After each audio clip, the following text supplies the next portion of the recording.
안녕하십니까. 사랑합니다, 고객님. 아유, 사랑합니다, 놀비님. 반갑습니다. 아유, 오늘 또 이렇게 따뜻하게 맞아주십니까? 불안하게. 명절 때, 뭐라고요? 명절 때요. 무슨 명절이요? 그러니까 명절 때 못 가시고 떡국 한 그릇만 달라고 하셔서 제가 그 떡 얹어 명절이었다고요? 아니, 돌비님. 아, 이번엔 보내준다며요. 아, 명절 자체를 다음 달이라며 아직 한 달 남았다며요. 하기야, 이게 지하 깊숙한 곳에 있다 보면 날짜 개념이 사라지긴 하죠. 지났어요, 명절? 이미 다 지났고. 어떡해. 나 진짜 이번엔 간다고 했는데, 아들한테. 그래서 제가 이제 떡국을 드리려고 했지만, 또 귀찮더라고요. 그래서 떡 언 거 있잖아요, 그냥. 냉동되어 있는 거. 어쩐지. 예. 냉동된 가래떡 하나 던져주시더니. 뭔 날인가 했습니다. 명절이었어. 와, 너무 하신다, 진짜. 그래도 어차피 다 지났고, 오늘 이야기는 해야 되지 않겠습니까, 그래도? 해야지요. 네. 자, 그러면. 그래야 제가 살죠. 안 그럼 죽습니다. 알겠습니다. 자, 그러면 오늘 동네꼬마님께서 들고 오신 이야기 바로 만나보도록 하겠습니다. 렛츠고! 기리십니다. 동네꼬마예요. 오늘 이야기는 대략 15년 전쯤으로 거슬러 올라갑니다. 이때 당시에 30대 중반에 똘비라고 하는 남성이 있었습니다. 똘비 같은 경우에는 원래 무슨 일을 했었냐면은 우리가 현장에서 일하는 거 있지 않습니까? 우리 건설 현장 같은 데서 어려서부터 조금 집안이 형편이 넉넉하지 않아서 일을 좀 배워야겠다. 그러면서 일자리를 막 찾아보다가 어떻게 하다가 처음에는 우리가 잡부라고 부르는 거 있지 않습니까? 건설 현장에서. 그걸로 일을 시작을 했었는데 일을 하다 보니까 보이더랍니다. 이게 특히 현장에서 기술을 가진 사람이 받는 대우와 그 사람은 훨씬 많은 돈을 받잖아요. 똑같이 하루를 일을 해도. 이런 것들을 보면서 배우고 싶다 하면서 여러 현장을 좀 돌아다니다가 어떻게 인연이 닿아가지고 우리 타일 시공하는 거 아시죠? 알죠. 이렇게 건설 현장에서. 예. 그거를 오랫동안 하신 분이 좀 이쁘게 봤었나 봐요. 그래서 너 나 따라다니는 일 배워볼 생각 없냐? 그래서 옛날에는 이렇게 막 월급이나 아니면 하루 일당을 많이 줘가면서 일을 배우고 이런 건 없었대요.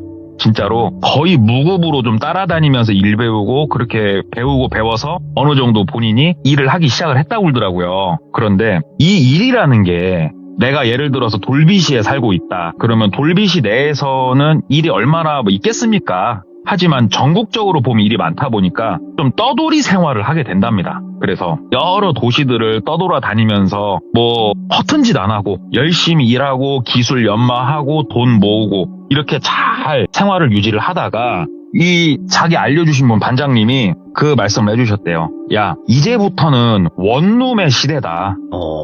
원룸을 준비를 해라, 네가 가능하면. 그래서 고민을 좀 하다가 그래, 원룸을 한번 해보자. 왜냐하면 이때가 15년보다 더 거슬러 올라간 시절이에요. 그래서 이때 원룸에 대한 규제가 전국적으로 다 풀리면서 우후죽순으로 막 생겨났답니다. 그래서 똘비가 이쪽 바닥에서 구르면서 그래도 이쪽 건설에 관련된 여러 사람들을 알 거 아니에요. 그래서 막 원룸을 하나 은행에서 좀 땡빛을 얻어가지고 올렸대요. 본인이. 어린 나이였대요, 또 심지어.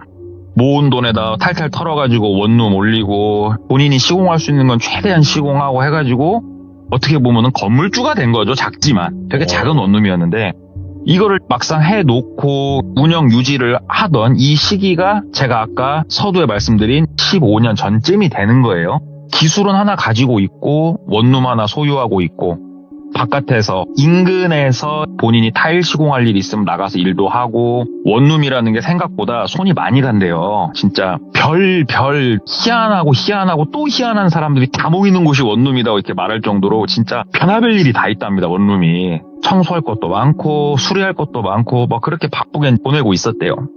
근데 명절이었지 않습니까? 우리가 명절 때가 되면은 서로 안부차 전화를 하는 사람들도 있고 우연히 동네에서 만나기도 하고 이런 일들이 생긴단 말이에요.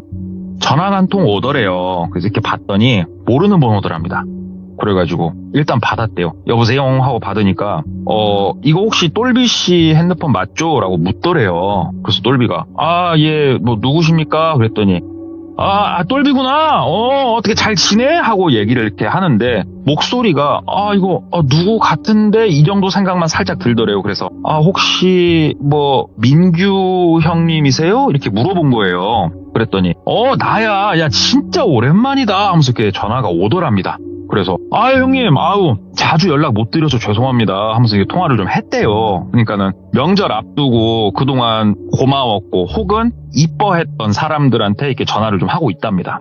그래서 형님 제가 먼저 연락 좀 드리고 그렇게 안부 인사를 여쭈었어야 되는데 죄송합니다 막 얘기를 하니까는 민규 형님이 나는 옆에 땡땡 도시에 내려와서 그냥 소박하니 살고 있다 이렇게 말씀을 주시더래요. 근데 그 땡땡 도시가 어디냐면은 지금 똘비가 거주하고 있는 곳에서 차로 한 40분 정도 가면 있는 인근에 있는 도시였대요. 그래가지고 형님 거기 계세요? 저는 옆에 돌비시에 있어요 얘기를 하니까는 야 너랑 나랑 되게 가까이 있었구나. 진작에 내가 전화라도 한번 할 것을 야 밥이라도 함께 먹어야지. 명절에 뭐해 막 얘기를 하더래요. 그래가지고 명절에 어머니 아버지 인사드리고 이렇게 좀 보내야죠. 그러니까는 야 그러면 명절 연휴 마지막 날에 우리 같이 한번 으쌰으쌰 한번 해야지. 얼굴 한번 보자 이렇게 얘기가 나오더래요. 그래가지고 똘비 입장에서는 장가도 안 갔고 아직 그러죠 형님 얼굴 한번 뵙죠. 그래가지고 만난 거예요. 그래서 식당 가가지고 둘이서 소주 주거니 받거니 하면서 이런저런 얘기를 하는데 민규 형님이 지금 이쪽 지역에 내려와 있는 이유가 뭐냐면은 본인이 집을 하나 리모델링을 하려고 한대요. 근데 이 리모델링 하려고 하는 집이 다른 사람의 집을 돈 받고 해주는 게 아니고 본인도 집을 한 채 갖고 싶다라는 생각이 들어서 집을 한 채 매입을 했다라는 거예요. 그래서 형님 주택을 구매하셨어요? 그러니까는 아파트 같은 거 나 답답해서 못 살겠어. 너 옛날부터 나 봐서 알잖아 하면서 얘기를 하더래요. 이 민규 형님은 똘비가 소시적에 전국을 떠돌면서 일할 때 약간 팀식으로 움직였대요, 이게.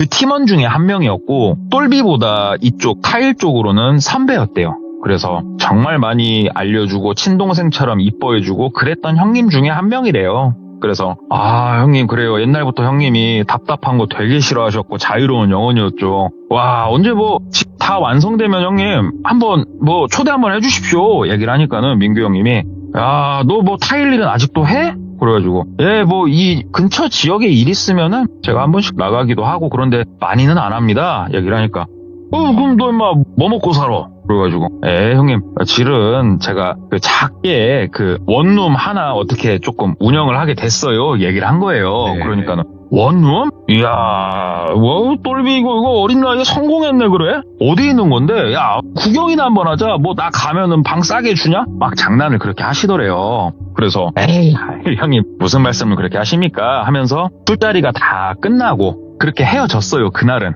그리고 나서 인근 지역에 있고 또 옛날에 또 친하게 지냈고 본인한테 많은 가르침을 줬던 형이거든요. 일을 많이 알려줬어요 이 형이. 종종 몇 번 더 만났는데 보통은 술 먹으려고 만났었으니까 똘비가 그냥 택시 타고 나갔었단 말이에요 만나러 나갈 때. 그런데 3-4번쯤 만날 때 똘비가 나갔어요.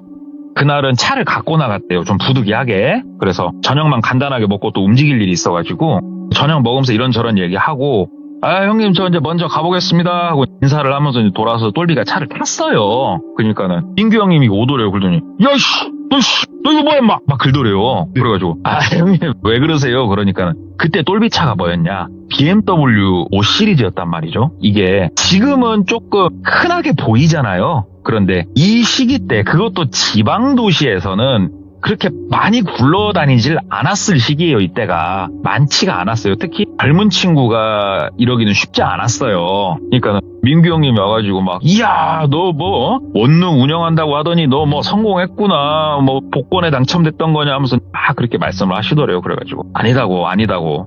근데 민규 형님이 되게 멋지다고 진짜 따봉따봉 날려주시더래요. 그래가지고 똘비는 어깨뽕이 좀 들어가가지고 형님 뭐래도 열심히 살았고 하면서 좋게 하고 그날도 헤어졌어요. 그리고 나서 한 일주일이 채 못 됐을 때 민규 형님한테 전화가 왔대요. 그래가지고 네 형님 그러니까는 슈퍼카 오너 그러면서 전화가 오더래요. 그러면서 너 혹시 일 좀 하나 도와줄 수 있겠냐고. 그래서 형님 무슨 일이요? 그러니까는 야씨 타일쟁이가 타일 일하지 무슨 일 하냐고. 타일 좀 하나 도와줄 수 있냐고. 그래서 형님 어디 현장 일 도와드릴 거 있어요? 그러니까는 우리 집 풀 내가 리모델링 한다고 하지 않았니?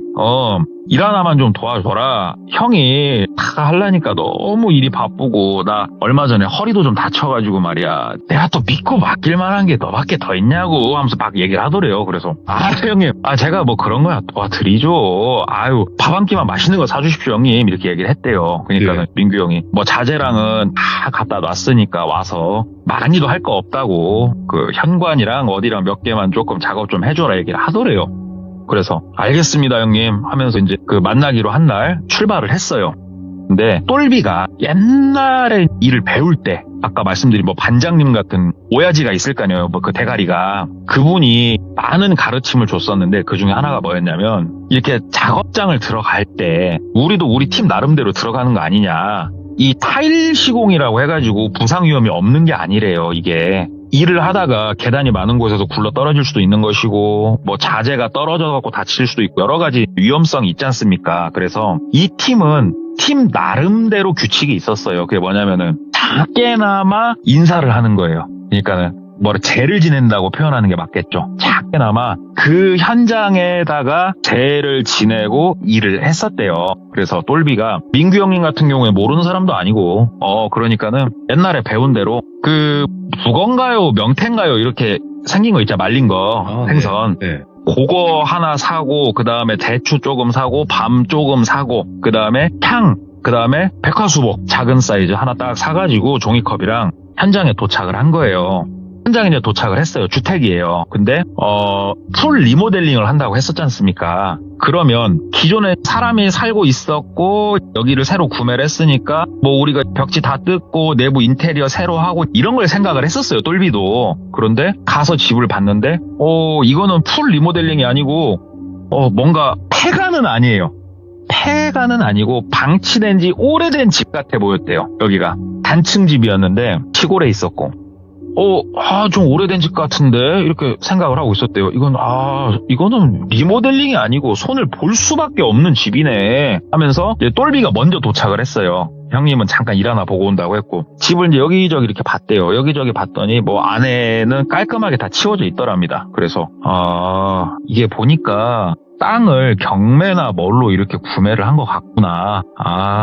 뭔지 대충 알겠다. 이것도 하나의 방법이네. 이것도 괜찮네. 이 생각을 했대요, 똘비가. 그러면서 형님 오시기 전에 이제 본인이 먼저 작업을 해야 되니까 그 뒤뜰 쪽에 한쪽에 가가지고 명태랑 아까 사온 것들 대추랑 밤이랑 뭐 이것저것 한쪽에다가 쭉 접시에다 놓고 향 꽂고 백화수복 가득 따라가지고 토지지신한테 재를 지낸 거예요. 거기에 오늘 이렇게 와가지고 제가 간단하게 일을 좀 하겠습니다. 일하면서 다치지 않게 잘 마무리할 수 있게 해주시고 여기 새로 이 땅에 들어와 살게 될 민규 형님 잘 굽어 살펴 주시옵소서 하면서 간략하지만 정성스럽게 재를 지냈대요. 이렇게 재를 싹 지내고 그 옆에 자재를 살짝 쌓아놨는데 이게 자재가 아무리 봐도 너무 조금 뭐라고 해야 될까? 허술하다고 해야 될까요? 조금 많이 이게 딸렸대요. 네네.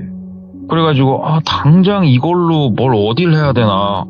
아니다. 내가 마음대로 판단하지 말고 형을 좀 기다리자 해서 좀 기다렸대요. 한 40분 넘게 기다렸답니다. 1시간까지는 안 가고 좀 오래 기다렸다는데 한참 기다리니까 민규 형이 도착을 하더래요. 야 오래 기다렸지? 하면서 오길래 형님 이거 갖고 이거 작업 어떻게 합니까? 그러니까 아니야 곧 있으면 용달 하나 올 거라고 그 용달에다 자재 싣고 올 거라고 그래서 알았다고 그러니까는 야 일단은 앉아가지고 이거나 좀 먹자 하면서 캔커피랑 막 주더래요. 그래가지고 캔커피 마시면서 담배 피면서 그 자리에서 형하고 한참 얘기를 하고 노는데 용달차가 안 오더래요. 그래가지고 형님 그 자재차는 언제 와요? 물어보니까 잠깐만 있어봐. 그러더니 핸드폰을 이렇게 전화를 하더래요. 한참 통화를 하더니 이거 오더래요. 그러면서 야 오늘 이거 일 나가린데? 야 차가 오늘 못 올 것 같다. 이게 가운데서 조금 우리가 말할 때 오차가 있었네. 이거 네가 이거 와줬는데 이거 어떻게 하면 좋냐? 막 그러더랍니다. 그래갖고 형님 저야 지척에 사니까 다음에 제가 도와드릴게요 형님. 그러니까는 그게 문제가 아니고 이 자식아 그러면서 본인 차 SUV였는데 그 형님이 트렁크를 열더래요. 그러니까 트렁크 안에 아이스박스가 하나 실려 있더랍니다. 아이스박스를 이제 야 좀 내리자 그래갖고 같이 내려서 딱 여니까 그 안에 시원하게 얼음 깔려 있고 그 위에 삼겹살, 소주, 물, 상추 한가득 들어있더래요. 형님 이거 뭐예요? 그러니까 일 마치고 임마 여기서 한 잔 먹고 놀라고 했지. 그러더래요. 그래가지고 형님 술 먹고 어떻게 나가? 그러니까는 야 임마 자고 가면 되지 새끼야. 그러더래요. 그래가지고 형님 여기서 어떻게 자요? 뭘 이거 다 집 리모델링 끝나고나 잘 수 있지. 이거 여기서 어떻게 잡니까 형님? 그러니까는 에헤이 야 임마 너 일로 와봐. 그러더니 데리고 쑥 들어가더래요. 그러니까는 이 단층짜리 집이었는데 방이 3개였대요. 그 중에 방 하나로 이렇게 들어가더랍니다. 그러니까 한쪽에 이렇게 포장이 돼가지고 뭐 길쭉한 게 몇 개가 이렇게 딱딱 놔져 있더래요. 이게 그 텐트야 텐트 그러더래요. 그래가지고 텐트요? 근데 텐트는 왜? 그러니까는 여기서 술 먹고 하면 그냥 개안하게 그냥 퍼질러 자면 되는 거지. 날씨도 요즘 따뜻하겠다. 얼마나 좋아 임마. 벌레도 이렇게 안 나와. 얘기를 하더래요. 그래가지고 그래도 형님 잠은 편히 자야죠. 그러니까 편하다니까 이놈아. 술 먹자야 하면서 막 조르더래요 형님이. 그래가지고 똘비도 그러자 까짓거 그럼 술이나 여기서 그냥 진탕 먹고 놀다 자자 이 생각이 들었대요. 그래가지고 그 집에서 이것저것 자재 좀 치워주고 옆에 삽으로 간단하게 퍼가지고 바닥 정리할 것들, 나라시라고 그러죠. 나라시 할 것들 좀 이렇게 하고 하다 보니까 한 오후 4시 반 이 시간이 좀 넘더래요. 네. 그러니까는 그 형님이 이제 저녁 먹을 준비하자고. 그래가지고 꼬무락꼬무락 저녁 준비를 해가지고 본격적으로 삼겹살을 구우면서 술 먹어가면서 놀다 보니까는 어둑어둑해졌죠. 밤이 늦었죠. 그래서 우리 그런 거 좀 운치 있지 않습니까? 한참 놀고 앞에 숯불을 펴서 고기를 구워 먹었으니까 숯불이 조금 잦아들었고 고기는 다 먹었고요. 그럼 앞에 불긋불긋 숯불은 있고 옆에 소주잔 하나씩 놓고 어느 정도 술 기운도 좀 올랐고 이게 시골에 밤하늘에 별은 총총총총 떠있고 조용하니 참 좋긴 좋더래요. 이때가 날씨도 이제 따뜻할 때였고 형님 모처럼 이렇게 나와 있으니까 좋네. 옛날에 현장에서 일할 때도 생각나고 하면서 형하고 옛날 얘기하면서 추억에 젖어 있었답니다. 그렇게 한참 얘기를 하는데 저쪽에서 저벅 하면서 발걸음 소리가 들리더래요. 그래가지고 이렇게 쳐다봤더니 뒷뜰 쪽에서 그 중년 남성분이 나오시더래요. 그냥 이렇게 눈대중으로 봤을 때 나이는 한 50 후반? 50 중반 정도? 그 정도 돼 보이는 남성분이 걸어서 나오시더래요. 그러니까는 똘비가 일어났죠. 어떻게 오셨어요? 이렇게 물어보니까는 그분이 말하기를 여기서 다들 뭐 하세요? 그러더래요. 그러니까는 앞에 있는 민규 형님이 누구세요? 그러더래요. 그러니까는 이거 어르신 얘기를 하더래요. 뉘신데 여기서 이렇게 늦게까지 시끄럽게 그러시냐고. 그러니까는 저 여기 그 집 이번에 새로 산 주인입니다. 얘기를 했죠. 그러니까는 여기를 새로 구매하셨다고요? 그런 거예요. 그래갖고 내가 여기 땅 주인입니다. 그러니까는 그 어르신이 땅 주인이라. 근데 늦게까지 이렇게 소란스럽게 있어요. 얼른 가셔. 가셔. 그러더래요. 그러니까 이제 민규 형님이 저희가 여기서 기타 치고 노래한 것도 아니고 어르신 어디서 오셨어요? 선생님 어디서 오셨어요? 물어보니까는 나 여기 그 마을 사람인데 이거 영 시끄러워가지고 이건 뭐야 이거 그 밤에 조명이 있어야 될 거 아니에요. 그러니까는 현장에서 쓰는 그 배터리가 있대요. 거기에다가 현장에서 쓰는 조명이 있대요. 그거를 연결해놔가지고 조명이 좀 요란스럽긴 했대요. 좀 광량도 밝았고. 그러니까는 이거 조명 때문에 그러시냐고. 그러니까는 일단 그건 아니고 그 옆에 있는 그 젊은 친구는 여기 사람이요? 묻더래요. 똘비한테. 그래가지고 아니요 저 옆에 돌비시에서 살고 있고요. 형님 이게 집 공사하신다고 해갖고 제가 일 도와드리러 왔습니다. 정중하게 얘기를 하니까는 아유 나가 어여들 나가세요 얘기를 하더래요. 그러니까 민규 형이 선생님 제 집입니다. 제 집. 제가 알아서 합니다. 가십시오 얘기를 하니까 그 조용히들 계시고 몇 시에 갈 거예요? 그러더래요. 그래가지고 저희가 몇 시에 가든 여기서 잠을 자든 문제될 건 없으니까 선생님 너무 그렇게 걱정하지 말고 가던 길 가셔요. 산책하시던 길 같은데 얘기를 하니까는 그분이 못마땅한 표정으로 돌아서서 가시더래요. 다시 뒷뜰로 한참 어디로 가시더래요. 그래서 앉아갖고 민규 형하고 저 양반 누구냐고. 그러니까 민규 형이 나도 모르겠다고 나 처음 본다고 막 얘기를 하더래요. 그래서 똘비가 한참 얘기를 하다가 아까 전에 똘비가 뒷뜰은 가봤었잖아요. 또 일하면서 뒷뜰 쪽으로 갔었는데 한참 얘기를 하면서 생각을 하다 보니까 뒷뜰에 길이 없거든요. 여기 뒤쪽은 산이에요. 산. 담벼락을 쳐놨어요. 뒤쪽은 오래된 세멘 담벼락 있잖아요. 그게 쳐져 있었는데 문득 올렐레? 저 양반은 어디서 나왔을까? 이 생각이 들더래요. 그래가지고 담배 한 대 딱 피면서 그 손전등 하나 비추면서 뒤쪽으로 가봤대요. 그러니까 역시나 이쪽은 뭐 문도 없고 아무것도 없어요. 뒤쪽으로는. 이 양반이 담을 넘어서 왔나 아니면은 뭐 하늘에서 날라왔나. 잠깐만 이게 어디서 온 거냐. 꿈벅꿈벅 눈을 그러고 있으니까 민규 형이 왜 그러길래 형님 아까 전에 그 양반 있잖아요. 어디서 왔대? 얘기를 한 거예요. 그러니까 민규 형이 잠깐만 뒷뜰에서 왔잖아. 그러더래요. 그래서 형 뒷뜰 쪽에 뭐 길이 있대? 그러니까 민규 형도 야 그거 참 특이한 일이다 막 얘기를 하더래요. 그러면서 야 뭐 어디로 왔겠지 뭔 상관이냐 아직 뭐 집 공사를 다 안 해갖고 옆구리 쪽에 뭐 있나 랄랄랄랄라 막 그러더래요. 그래가지고 그러든가 말든가 남자 둘이 있는데 그것도 관장한 뭐가 무서웠겠어요. 알았다고. 그러고 나서 어느 정도 술자리 좀 치우고 들어가서 텐트를 쳐놓고 그 안에서 조금 더 입가심 맥주 있잖아요. 우리 입가심 맥주를 좀 더 이렇게 하면서 이런저런 얘기하는데 이거 생각보다 재밌었대요. 되게 어릴 적에 친구들이랑 처음으로 야영하러 간 느낌도 나고 그랬대요. 그래가지고 거기서 한참 얘기를 하다가 자자 그래서 잤대요. 누워가지고 한참 자는데 부시럭부시럭거리는 소리가 살짝 들리더래요. 자다가 이제 뭘 하나 이러고 있었대요. 그러니까 부시럭부시럭 하더니 턱턱턱턱 소리가 이렇게 나더래요. 그러면서 샤니 쏟는 소리도 좀 나고 이 양반이 오밤중에 심심한가 뭐한가 그 생각을 했답니다. 그리고 이렇게 누워서 이렇게 그냥 있었대요. 그러다 소리가 좀 계속 나니까 또 머리 위에 소리가 나니까 이렇게 신경이 쓰여가지고 눈을 좀 이렇게 떴대요. 그랬더니만 작은 손전등 하나 옆에 내려놓고 민규 형이 쭈그려 앉아가지고 배낭에서 뭘 막 빼고 있더래요. 그래가지고 형 뭐예요? 이렇게 자다가 얘기를 하니까 일어나냐? 계속 자 긁더래요. 그래가지고 형님 계속 하셔요. 나 잘라니까 하고 이렇게 있었대요. 그러니까 민규 형이 잠깐만 일어났으면 잠깐만 허리 좀 잠깐 들어봐.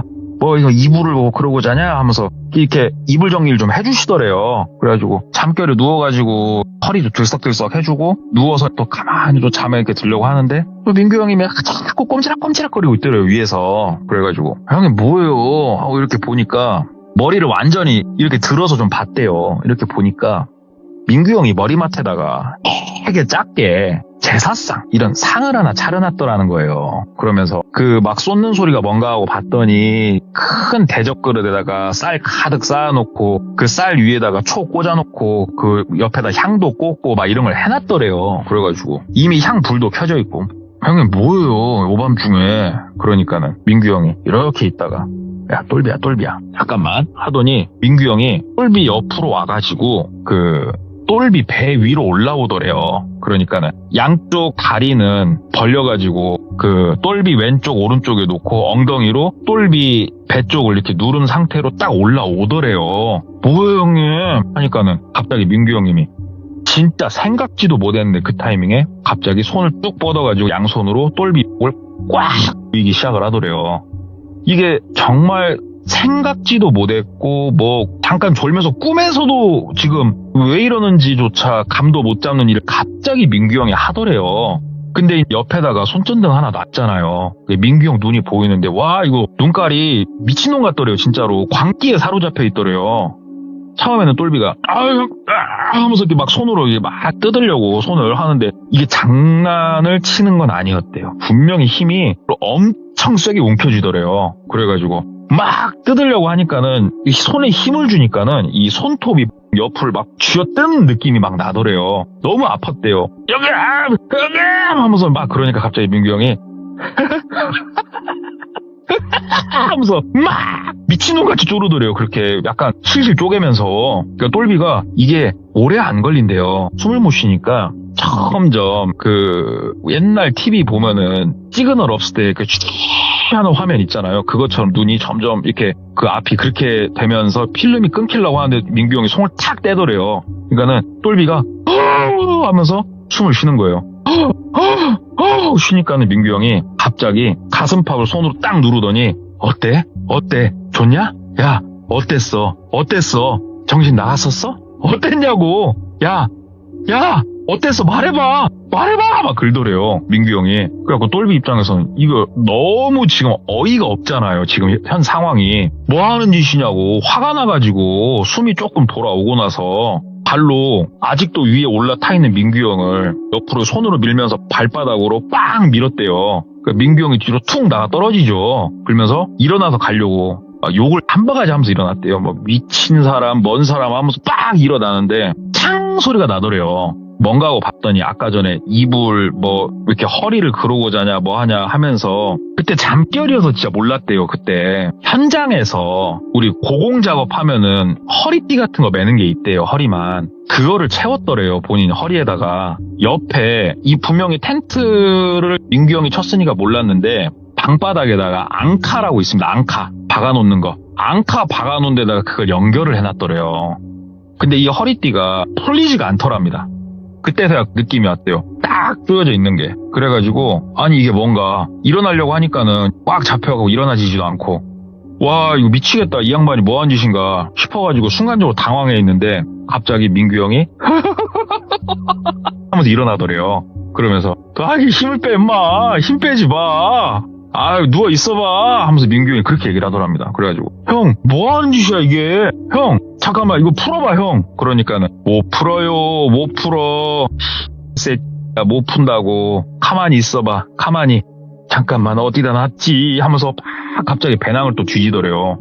형 왜 그래 나한테 도대체 아 장난이 너무 심한 거 아니냐고 이거 형 이거 뭐야 말은 이렇게 했는데 장난이 아닌 거를 너무 명확하게 알 수 있죠 똘비가. 왜냐면은 이미 양 옆에서 손톱으로 쥐어 뜯어놔가지고 쪼르면서 거기가 화끈화끈했거든요. 이건 장난이라고 볼 수가 없어요. 아 막 그러면서 똘비가 형 이제 그만하라고 뭐 때문에 그러냐고 왜 그냐고 이유는 알자고 막 얘기를 하는데 뭐 대답을 않고 콧노래를 막 흥얼거리더래요.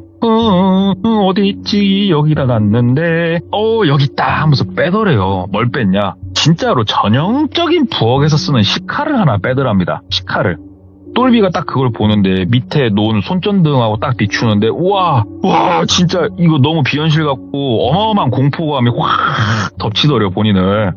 찰나니까 두뇌가 풀가동을 하는 거예요. 형 왜 그래 뭐 때문에 그래 내가 뭘 도와줄 게 있어 형 요즘 힘든 거 있어 아니 형 말해 동생이 뭔들 못 도와주겠어 형 나랑 얘기 좀 하자 막 그러는데 누워있어요 누워있어 하는데 어차피 허리띠가 앙카하고 바닥에 거의 짧게 맺어 있어가지고 그 위로 선다던가 아니면은 앞바다를 하고 앉는다던가 이건 힘든 상황이었어요. 애초에 똘비가 막 끌으려고 이제 몸부동을 막 치는데 갑자기 그 형이 그 하늘로 뿅 점프를 하더니 그 두 발로 가슴팍 위로 빡 착지를 하더래요. 갈비뼈가 다 진짜 터져 나가는 느낌이 난답니다. 그러면 빡 하니까 우와 숨도 안 쉬어지고 고통이 막 밀려오는데 갑자기 그 형이 다시 배 위에 딱 앉더니 칼 끝을 쇠 끝을 뾰족한 부분을 본인 젖 있는데 위쪽에다 딱 대더래요. 그러면서 움직이지 마 그러면서 칼 잡아 긁더래요. 그러니까 똘비가 막 몸부동을 치니까는 칼을 점점 가까이 대가지고 그 젖 있는 데다가 딱 살에다 대더래요. 이게 누워있는 상태에서 그렇게 딱 대면은 몸부림을 칠 수가 없대요. 몸부림을 치면 살이 찢어질 거 아니에요. 딱 끝을 대놨는데 여기서 형이 힘 더 주면은 이거 파고 들어간다. 칼 손잡이 잡아 긁더래요.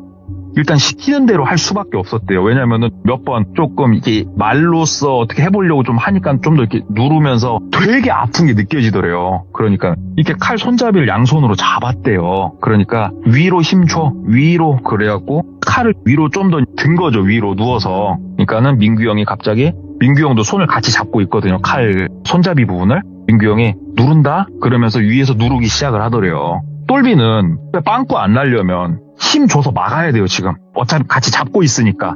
민규 형은 체중을 실어 누르고 있고 똘비는 팔 힘으로만 밀어야 되는 거잖아요. 와 사람이 살라니까 막 발버둥을 치면서 온 힘을 다해서 위로 미니까는 민규 형이 위에서 밑으로 막 밀면서 힘 좀 더 줘봐 이 새끼 너무 좋아 너무 좋아 이러면서 위에서 미친놈같이 막 그러고 있더랍니다. 진짜 아 미친놈은 이런 모습이겠구나. 나중에서 한 거지만 그 상황에서 사실 그 웃음과 그 표정도 본인 뇌리 속으로 깊게 파고들 그 정신적 여유는 없었대요. 막 그렇게 힘을 주는데 점점 칼날이 이제 가까워오더래요. 일부러 민규 형이 더 힘을 줘서 푹 꽂을 수도 있는데 천천히 힘을 더 주더래요. 천천히. 칼끝이 단 게 느껴져요. 남자는 요 목 쪽에 보면 목젖이 볼록 튀어나와 있지 않습니까? 이렇게 숨을 쉴 때, 헐떡일 때 목젖이 움직이잖아요. 맞죠? 거기에 칼날이 걸리는 게 느껴지더래요. 그러니까 이미 피부 안쪽으로 칼끝이 들어온 거예요. 목 옆으로도 그 느낌 있잖아요. 피가 좀 지금 많이 나고 있구나. 죽었구나 싶었대요, 진짜로. 그 순간에. 민규 형이 막 그렇게 누르다 갑자기 긁더래요. 긁더니 이게 누르고 있는 상태에서 고개를 한쪽으로 싹 돌리더래요. 그러면서 넌 뭐야? 긁더래요, 갑자기. 근데 똘비 입장에서 고개를 돌릴 수가 없는 상황이에요, 지금. 눈동자만 이렇게 그쪽을 돌려보는데 거기까지 시선이 미치질 않았대요. 민규 형이 막 힘을 준 상태로 넌 뭐냐? 넌 뭐야? 뭐? 라네. 막지 마, 이 개. 내가 내 맘대로 할 거야. 2번이나 내가 그 짓거리는 안 당해, 개. 하면서 막 그러면서 힘을 더 주더래요. 그러니까 똘비나 이제 돌비님 같은 경우도 벤치프레스 같은 거 막 300kg, 400kg 하시잖아요. 그때 그렇죠. 보면은 힘이 나중에 빠지면서 내가 낼 수 있는 힘이 처음에 100이었으면은 70, 60, 50 빠지잖아요. 네. 힘이 빠지는 거예요, 점점. 민규 형은 체중으로 누르니까 힘이 안 빠지고.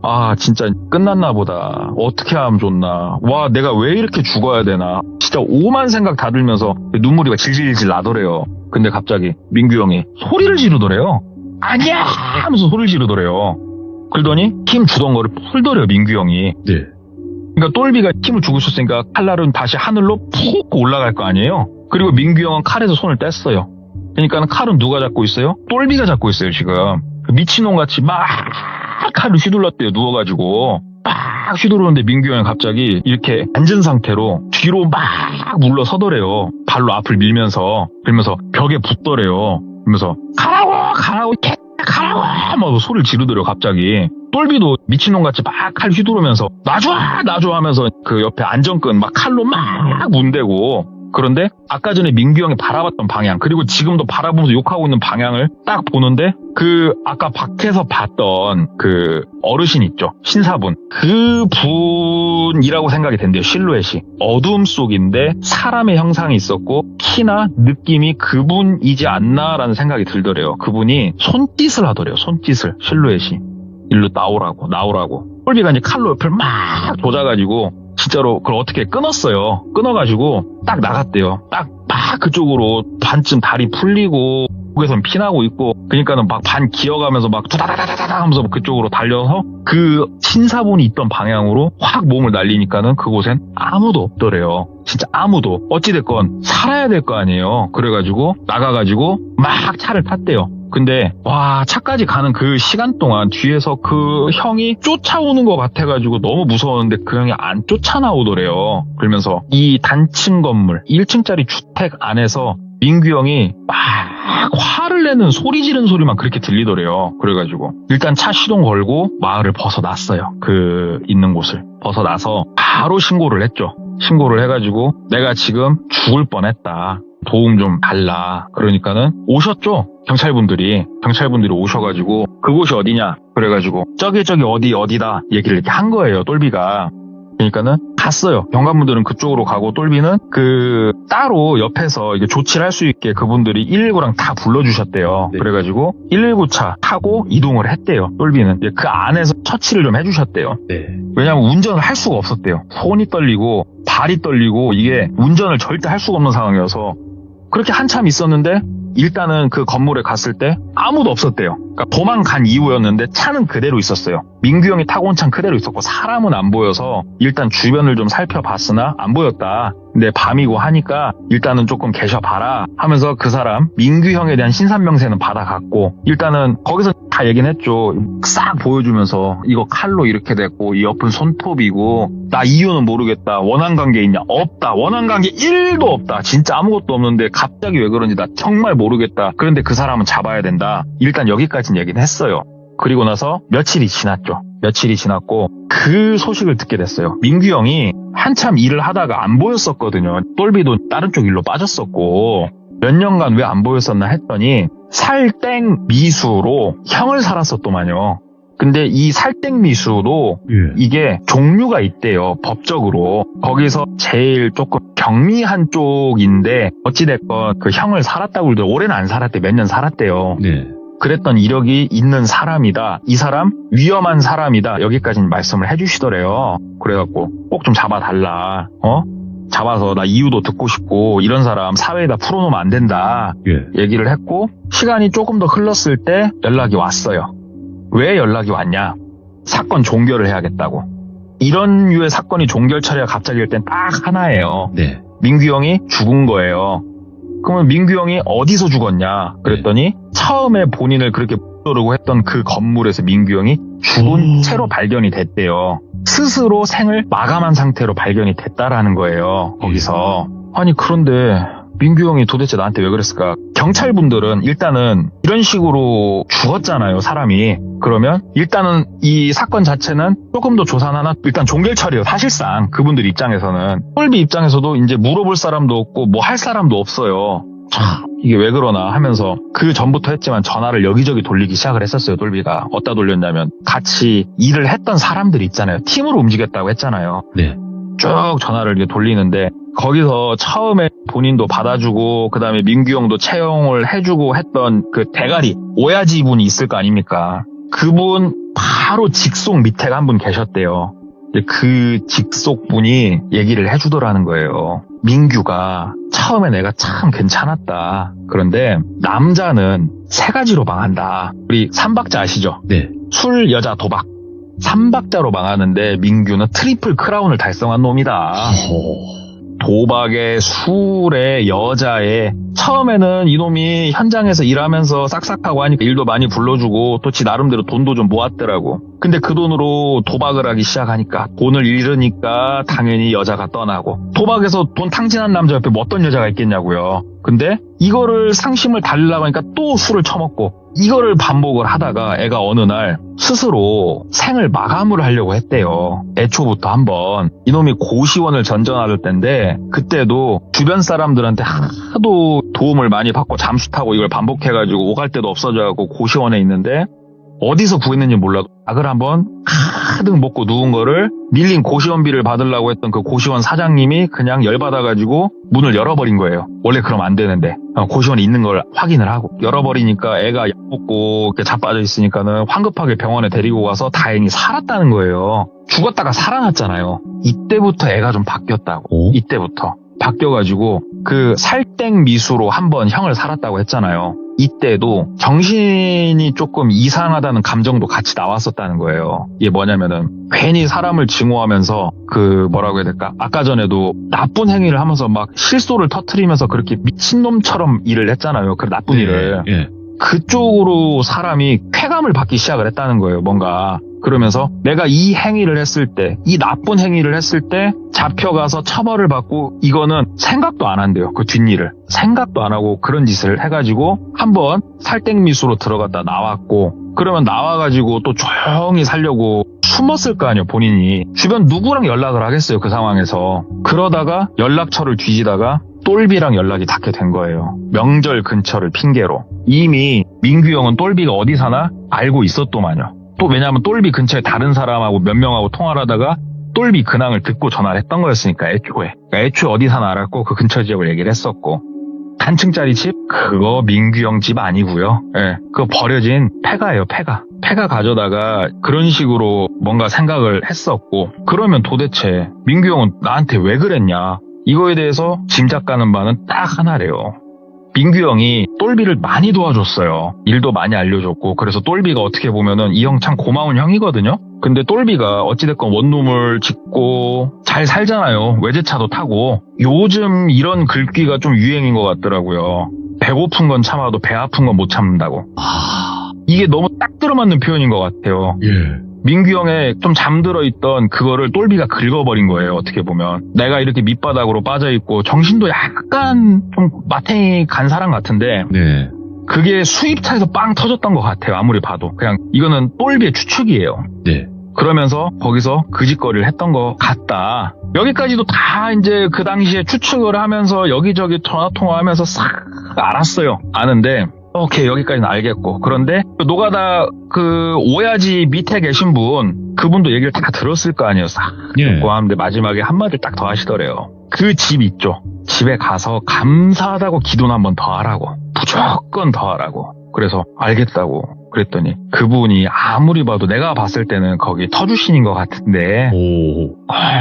가가지고 거기는 감사하다고 네가 그 성심을 그냥 다 해가지고 최대한 멋지게 인사하고 오라고 이렇게 말씀하시더래요. 그래가지고 우리 명절에 그 차례상 지내는 거 보면은 막 상다리 부러지게 크게 놓잖아요. 막 많죠. 예. 오기 올라가고 떡 올라가고 온갖 막 과일 올라가고 하지 않습니까? 그거를 오부지게 챙겨서 갔대요. 가가지고 인사를 기깔나게 드렸대요. 근데 혼자서 그걸 다 하기 힘들잖아요. 어떻게 해야 될지도 모르겠고. 그래서 한 다리 건너서 도움을 좀 받았다고는 합니다. 약간 그 무당은 아니고요. 그쪽 좀 관련이 있으신 분 도움을 받아가지고 인사를 촥 하고 진짜 감사하다고 인사를 하고 그날 저녁에 집에 와서 딱 잠을 자는데 뭐 꿈 같은 것도 아니고 그냥 귓가에 들렸대요. 귓가에. 나한테 이렇게 와서 인사를 하는 네가 다치지 않았으면 해서 도움을 줬다고. 잘 살으라고. 그러니까 정확한 멘트는 이 사람도 기억이 안 나는데 똘비도 이런 류의 얘기가 꿈은 아니었대요. 근데 분명히 귀에 들렸대요. 꽤나 선명하게. 그래서 누워있다 말고 앉아서 무릎 꿇고 다시 한번 감사하다고 인사를 드렸다고 하더라고요. 이야. 그러면서 이게 명절을 많이들 보내셨지 않습니까? 그렇죠. 예. 이 이야기는 제가 일부러 명절 전에 안 했어요. 오. 일부러. 오. 자, 귀족님들 중에 이번 명절에 오랜만에 연락이 안 되다가 오랜만에 친구를 만나신 분, 아니면 오랜만에 문자를 받아갖고 연락을 시작하신 분, 글쎄요. 갑자기 오랜만에 왜 연락이 됐을까? 오. 세상엔 정상인 같아 보이지만 이상한 사람이 생각보다 많다는 거. 그리고 나쁜 일은 전혀 예측할 수 없이 찾아온다는 거. 그치. 미친놈은 맞죠. 감지가 안 된다는 거. 예. 그래서 일부러 명절 쇠고 말씀드리려고 한번 한 박자 참았다가 오늘에서야 말씀드립니다. 아, 이거 어떡하냐. 연락 오신 분들 만나고 이렇게 하시는 분들 어떡하냐, 진짜.